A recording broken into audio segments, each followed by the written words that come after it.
अभी फ़िलहाल जहाँ तक हम लोग सीखे थे उसके बाद वाला पार्ट सीखते हैं। हम लोग कहाँ तक सीखे थे? हम लोग सीखे थे ग्रॉस एनुअल वैल्यू निकालना। क्लियर? ग्रॉस एनुअल वैल्यू निकालना। अब तुम एक बात समझो, इसके बाद सवाल एकदम इजी हो जाता है, एकदम छोटा सा सवाल है, इतना सा में हो जाएगा। ग्रॉस एनुअल वैल्यू से हम लोग लेस करते हैं municipal tax paid.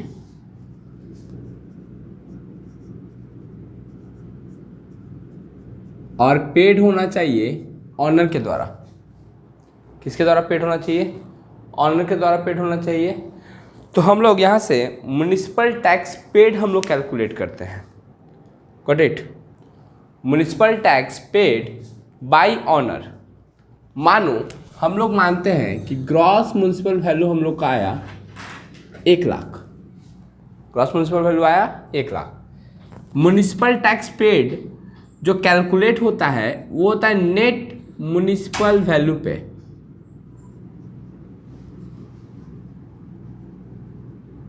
Into rate.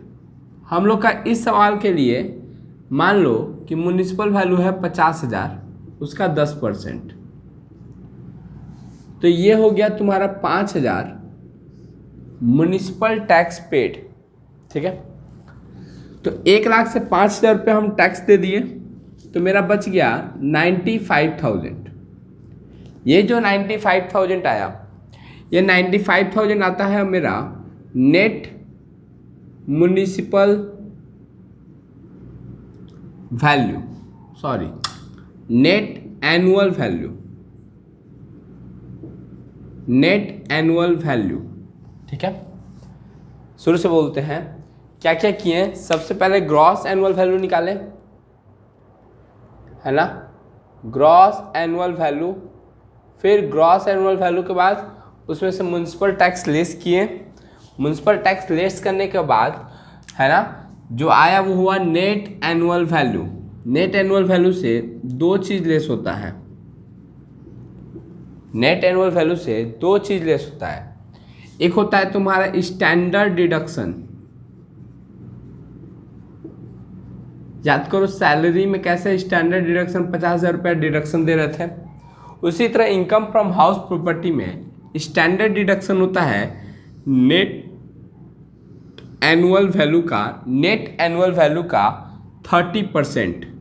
Net annual value का 30%, मतलब 95,000 का 30%, है ना? तो ये मान लो 28,500 आएगा। 28,500। ओके। फिर इसमें से लेस होता है interest on loan.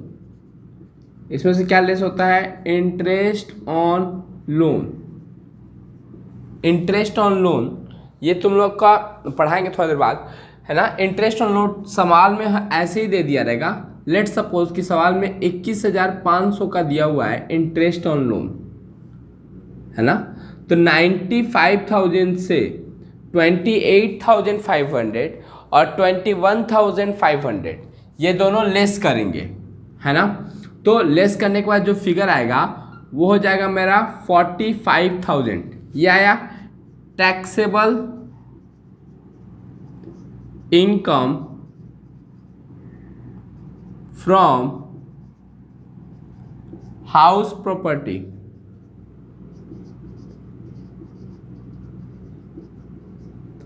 Taxable income from house property 45,000। एक बार के लिए इस शीट को कॉपी करो।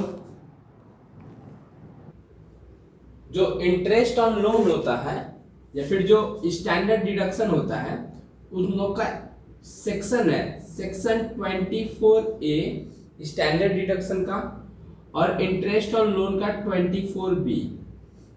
2 सेक्शन है डिडक्शन का, एक standard section 24A standard deduction का और 24B है तुम्हारा 24A है तुम्हारा स्टैंडर्ड डिडक्शन का, 24B है तुम्हारा इंटरेस्ट ऑन लोन का। चलो आओ तुम लोग एक सम देते हैं, पहले उस सम को पढ़ो।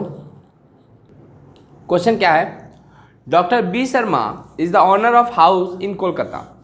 The particular of the house during the previous year 1920 were as follow. क्या क्या फॉलोइंग इन्फॉर्मेशन है तुम्हारे पास। पहला इन्फॉर्मेशन है ग्रॉस म्यूनसिपल वैल्यू 45,000 का, फेयर रेंट है तुम्हारा 30,000 का, रेंट रिसीव्ड दिया हुआ है 26,000 का, म्यूनसिपल टैक्स पेड तुमको कैलकुलेट करके दे दिया है 4,000। रिपेयर कॉस्ट भैया इसके बारे में तो आप बताए नहीं है कुछ भी, तो रिपेयर कॉस्ट को इग्नोर करोगे। रेंट कलेक्शन चार्जेस इसके बारे में भी भैया नहीं बताए हैं, इसको भी इग्नोर करोगे, है ना। मीन्स मिसलेनियस एक्सपेंसेस है ना, इसके बारे में भी नहीं बताए हैं, इसको भी इग्नोर करोगे क्योंकि ये सब आता ही नहीं है, काम का ही नहीं है, सिर्फ फालतू में तुमको देख रखा है। Clear. Interest on borrowed capital मतलब होता है इंटरेस्ट ऑन लोन, जो कि हमको कैलकुलेट करके दिया हुआ है 2,000 rupees. Clear, sorry interest on loan का कुछ अमाउंट ही नहीं दिया हुआ है हम लोग को, है ना। तो ये फिगर तुम लोग को कुछ कुछ दिया हुआ है, हम एक सिंपल सा सवाल पहले तुम लोग को बना के दिखा रहे हैं क्योंकि सारा फिगर दिया हुआ है तो बनाने में दिक्कत नहीं होगा तुम लोग को। Clear.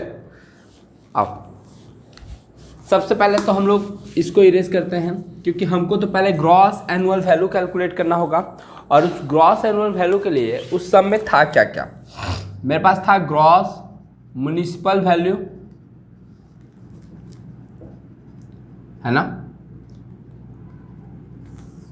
Gross municipal value, fair rent,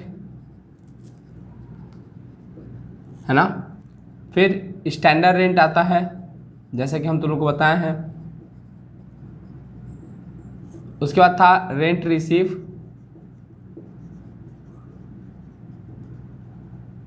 है ना। ये सारा फिगर था मेरे पास। ग्रॉस म्युनिसिपल वैल्यू कितना दिया था 45,000, फेयर रेंट कितना दिया हुआ था 30,000, स्टैंडर्ड रेंट हम लोग को दिया ही नहीं था, है ना। तो हम लोग का रूल क्या है, ग्रॉस म्युनिसिपल वैल्यू और फेयर रेंट का हायर, है ना, स्टैंडर्ड रेंट नहीं है तो इग्नोर करेंगे। ये मेरा स्टेप 1 आ जाएगा, RER रीजनेबल एक्सपेक्टेड रेंट, तो इन दोनों का बड़ा ही हो जाएगा मेरा स्टेप 1 45,000। रेंट रिसीव हम लोग को दिया हुआ है 26,000, और अनरिलाइज रेंट है नहीं, और वैकेंसी पीरियड भी नहीं है, और क्या चाहिए ज़िंदगी में, सब कुछ मेरे को ऐसे ही दूध भात की तरह मिल गया। एनुअल रेंट भी यही हो गया, और अनरिलाइज रेंट है ही नहीं, तो 26,000 यही हो गया मेरा स्टेप 2। अब स्टेप 1 और स्टेप 2 इन दोनों का हम लोग क्या लेते हैं, हायर लेते हैं, higher of step 1 and step 2। तो हायर निकालें, higher of step 1 and step 2, step 1 और स्टेप 2 का हायर निकालें तो 45,000। ये 45,000 चूँकि वैकेंसी नहीं है तो यही हो गया मेरा ग्रॉस एनुअल वैल्यू, यही हो गया मेरा ग्रॉस एनुअल वैल्यू। ये वर्किंग था, ये मेरा क्या था, वर्किंग था। क्वेश्चन नंबर 48 करा रहे हैं, ये मेरा क्या था, वर्किंग था। अब इसका मेन पार्ट हम लोग क्या करेंगे, उसके नीचे बनाएंगे, है ना। आओ मेन पार्ट अगर हम देखें तो मेन पार्ट में सबसे पहले हम लोग लिखते हैं ग्रॉस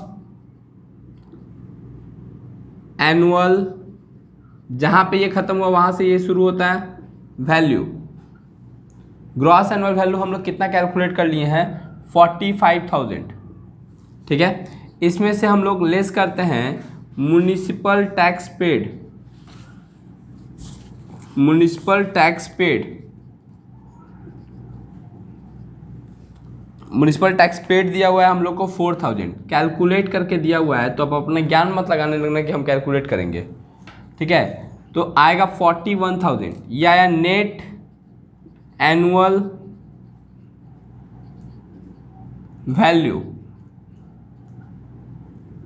इस नेट एनुअल वैल्यू से दो चीज़ लेस होगा हमेशा, स्टैंडर्ड डिडक्शन कितना परसेंट है 30%, सेक्शन याद कर लो 24A, तो इसका 30% निकालेंगे हम लोग। है ना। तो 40 41,000 का 12,030, 12,300 interest on loan, interest on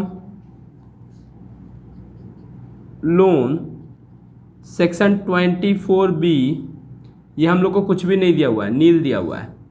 तो इसमें से सिर्फ ये वाला आइटम क्या कर देंगे, लेस कर देंगे, है ना। मतलब 41,000 से लेस कर देंगे तो आएगा 28,700। ये 28,700 हो गया मेरा taxable income from house property, taxable income from house property. Clear. चलो आओ हम बताते हैं।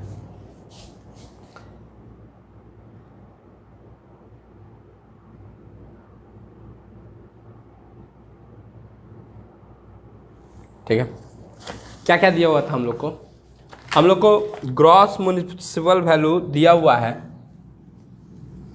30,000। फेयर रेंट हम लोग को दिया हुआ है 40,000। स्टैंडर्ड रेंट हम लोग को कहीं पे दिया हुआ नहीं है, तो सिर्फ इन दोनों का बड़ा ले लेंगे तो 40,000 आ जाएगा। रेंट रिसीव हम लोग को दिया हुआ है 48,000। अनरिलाइज रेंट दिया हुआ नहीं है तो यही 48,000 हो जाएगा। अब इन दोनों का कंपेयर करेंगे, बड़ा लेंगे तो 48,000। यही हो गया मेरा gross annual value. Gross annual value अगर देखा जाए तो ग्रॉस एनुअल वैल्यू यहाँ पे लिखेंगे 48,000। म्युनिसिपल टैक्स पेड हम लोग को एकदम एग्जैक्टली दिया हुआ है 4,000, तो आ जाएगा 44,000। 44,000 का अगर हम लोग 30% निकालेंगे तो 13,200, और इंटरेस्ट ऑन लोन दिया हुआ है 4,000। ठीक है, तो इस फिगर से ये दोनों फिगर लेस हो जाएगा, तो फिगर आएगा 26,800। क्लियर, करो कॉपी।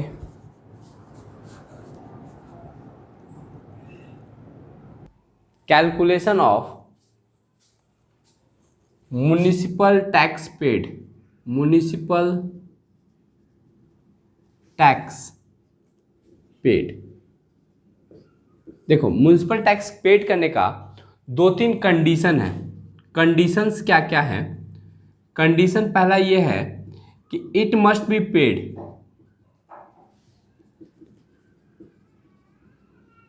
मतलब म्युनिसिपल टैक्स ऐसा नहीं है कि हम लोग का मतलब हम लोग के घर पे टैक्स लग गया है और वो ड्यू चल रहा है और वो टैक्स पेड नहीं हुआ है फिर भी हमको छूट मिल जाएगा। तो म्युनिसिपल टैक्स का छूट मिलने का पहला कंडीशन है इट मस्ट बी पेड।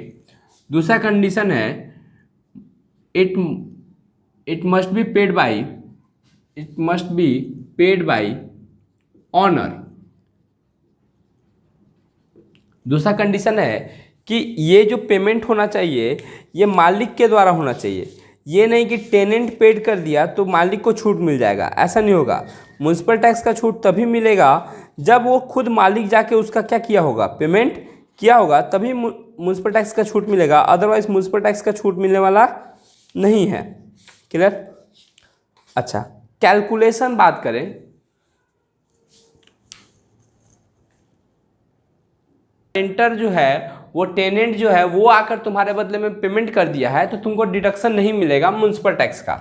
अच्छा, कैलकुलेशन कैसे होता है, तो कैलकुलेशन होता है जो रेट दिया रहता है वो नेट म्युनिसिपल वैल्यू पे होता है,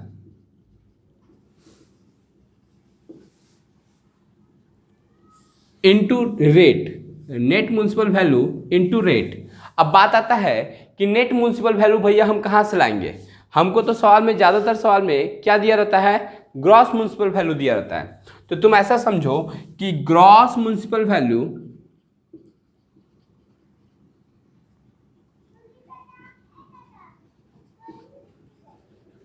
equal to net municipal value.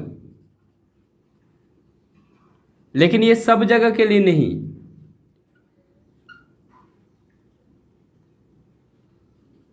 Gross municipal value और नेट म्युनिसिपल वैल्यू दोनों एक ही चीज़ है, लेकिन सबके लिए नहीं, है ना। किसी किसी जगह के लिए ग्रॉस म्युनिसिपल वैल्यू और नेट, ये है अदर स्टेट के लिए। अदर स्टेट, कुछ स्पेशल स्टेट हैं जिसके लिए ग्रॉस म्युनिसिपल वैल्यू, मतलब नेट म्युनिसिपल वैल्यू निकालने के लिए नेट म्युनिसिपल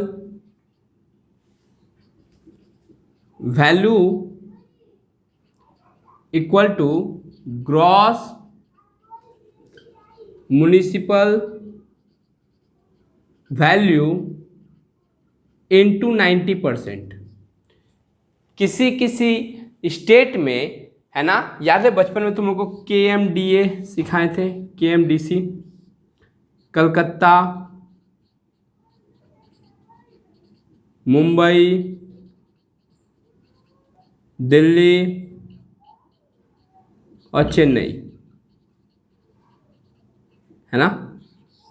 तो ये 4 स्टेट ऐसे हैं जहां पे नेट म्युनिसिपल वैल्यू निकालने के लिए हमको ग्रॉस म्युनिसिपल वैल्यू का 90% कैलकुलेट करना पड़ेगा, है ना।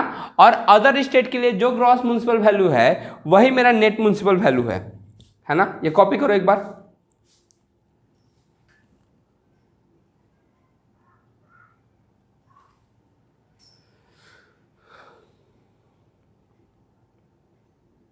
ग्रॉस एनुअल वैल्यू निकालेंगे, है ना। दोनों हाउस प्रॉपर्टी का हमको ये वर्किंग कर लेंगे हम लोग पहले, और वर्किंग करके क्या निकालना है अपने को, ग्रॉस एनुअल वैल्यू दोनों हाउस प्रॉपर्टी का, ठीक है। तो ग्रॉस एनुअल वैल्यू के लिए हमको चाहिए क्या क्या दिया, क्या क्या है, म्युनिसिपल वैल्यू दिया हुआ है, म्युनिसिपल वैल्यू, हाउस प्रॉपर्टी 1 और हाउस प्रॉपर्टी 2, इसका है 70,000, इसका है 45,000, ठीक है, हाउस प्रॉपर्टी 1 का और हाउस प्रॉपर्टी 2 का। फिर फेयर रेंट हम लोग को दिया नहीं है ना, तो फेयर रेंट अगर नहीं दिया है तो इग्नोर करो। स्टैंडर्ड रेंट दिया हुआ है,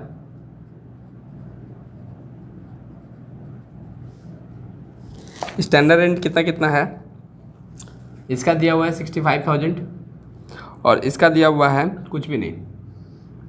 इन दोनों का बड़ा मैंने 70,000 और स्टैंडर्ड रेंट का छोटा मैंने 65,000। इसमें तो एक ही चीज़ है तो वही आ जाएगा 45,000।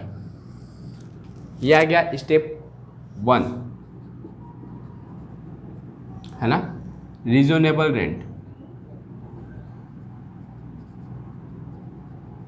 चलेगा, 65 नंबर क्वेश्चन है।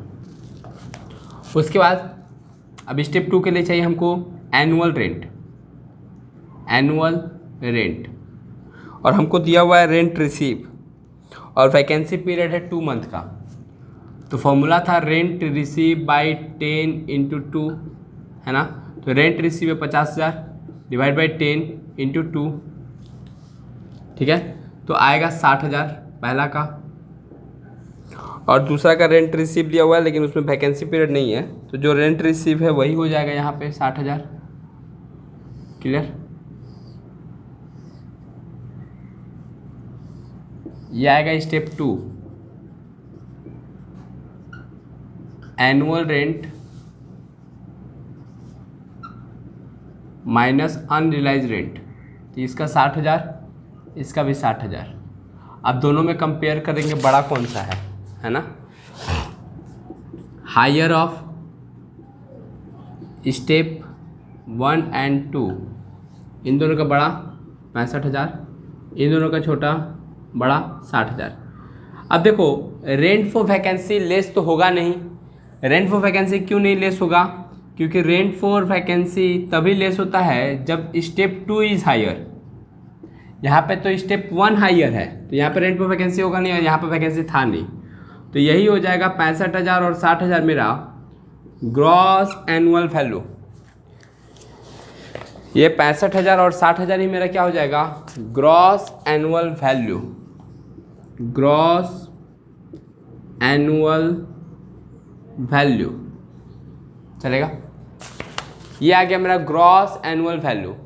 अब बात करते हैं हम लोग कैलकुलेशन ऑफ यहाँ पे टैक्सेबल कैलकुलेशन कर रहे हैं टैक्स का, क्लियर। तो टैक्स का कैलकुलेट करें तो सबसे पहले हाउस प्रॉपर्टी 1 का कैलकुलेट करेंगे। किसका? हाउस प्रॉपर्टी 1 का। अमाउंट का कॉलम आ रहा है तुम लोग में? चलो, हाउस प्रॉपर्टी 1 में ग्रॉस एनुअल वैल्यू कितना आया? ग्रॉस एनुअल वैल्यू अगर हाउस प्रॉपर्टी 1 का बात करें तो हाउस प्रॉपर्टी 1 का ग्रॉस एनुअल वैल्यू 65,000। इसमें से लेस करते हैं municipal tax paid. Municipal tax paid, देखो अभी सिर्फ हाउस प्रॉपर्टी 1 का कर रहे हैं तो म्युनिसिपल टैक्स पेड देखो, हाउस प्रॉपर्टी 1 में 12% पेड बाई ऑनर दिया था, तो म्युनिसिपल वैल्यू था 70,000, तो 70,000 का 12% तो 8400, क्लियर। तो 6500 से 8400 क्या होगा? लेस कर देंगे हम लोग, तो 65,000 माइनस 8400, तो ये आ जाएगा 56,600। यह आया net annual value. Net annual value से लेस करते हैं हम लोग दो चीज़, स्टैंडर्ड डिडक्शन 24A कितना परसेंट से? 30%। इसका 30% निकालेंगे तो 16,980 लेस करते हैं interest on loan. Interest on loan हम लोग को दिया हुआ था, interest on loan for construction of house is 10,500।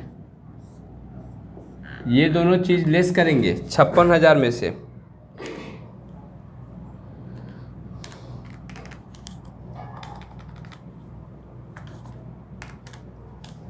तो फिगर आएगा 29,120। या income from house property 1। House property 1 से इनकम आया ये। अब करेंगे हाउस प्रॉपर्टी 2 का कैलकुलेशन। हाउस प्रॉपर्टी 2 का कैलकुलेशन में फिर से लिखेंगे gross annual value. House property 2 का ग्रॉस एनुअल वैल्यू कितना आया था? 60,000, तो लिखेंगे ग्रॉस एनुअल वैल्यू 60,000। इसमें से लेस करेंगे म्युनिसिपल टैक्स पेड, लेकिन पेड बाय ऑनर तो यहाँ पे है ही नहीं, पेड बाय टेनेंट है, तो किसी भी चीज़ का डिडक्शन नहीं मिलेगा, तो पूरा डिडक्शन छूट हो जाएगा, तो ग्रॉस एनुअल वैल्यू ही मेरा नेट एनुअल वैल्यू हो जाएगा। इसमें से लेस करेंगे स्टैंडर्ड डिडक्शन 24A का 30% 18,000, लेस करेंगे हम लोग इंटरेस्ट ऑन लोन 7,000 दिया हुआ है, ठीक है। तो 60,000 से 30% और लेस करेंगे 7,000, तो आएगा 35,000। यह आएगा इनकम फ्रॉम HP1 HP2, ये दोनों को जोड़ देंगे, है ना, HP1 वाला और HP2 वाला। 64,120 यह आया taxable income from house property. Taxable income from house property, copy करो। और बहुत सारा होमवर्क हम तुम लोगों को ग्रुप में सेंड कर देंगे, बनाना एक बार घर पे।